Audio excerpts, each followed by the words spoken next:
Canımın bir parası, qardaşlar şahı, ömrüm, günüm, Nəsib müəllim, sizi xoş gördük. Nə tərsiniz? Mən çox şadam ki, mənim Səringü Sadə kimi Turan şairim var.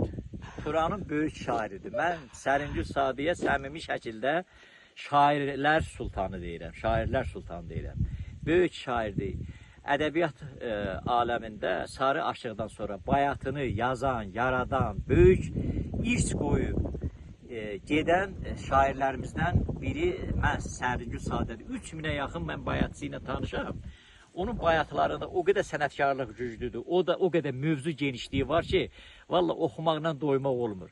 Bu yaxınlarda Səringü Sadənin o bayatı şeirlər divanı deyək də, bayatılar divanı. Bu bayatılar divanı 3000-ə yaxın bayatı var orada. Cinas qafiyəli bayatılar, elə belə bayatılar. Mövzu rəngarəngliyi çoxdur. Vətən haqqında, sevgi haqqında, nə bilim, dostluq haqqında hər şey var. Hər şey var. Mənim arzum da odur ki, Səringü Sadənin o bayatılar divanı işıq üzü görsün.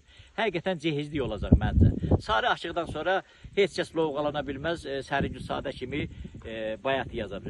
Səringü Sadə təkcə bayatı şairi deyildi, hər şeydə yazır. Amma bayatını Səringü Sadə kimi yazıb yaradan, o da onun talih yoludur. Talih yolu. Səringü Sadə, bacım, çox xoş gəlibsən.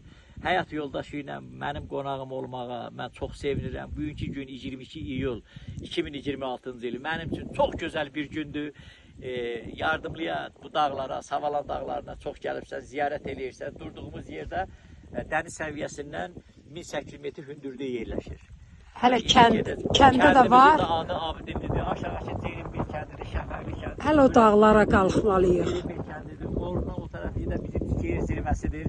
Oradan Xəzərə axan sular bizim Azərbaycanımıza gedir. Viləş çayı gedir, onun mənbəyini oradan götürür. Bu qədər. Var ol Nəsib müəllim, çox-çox sağ olun hər şeyə görə.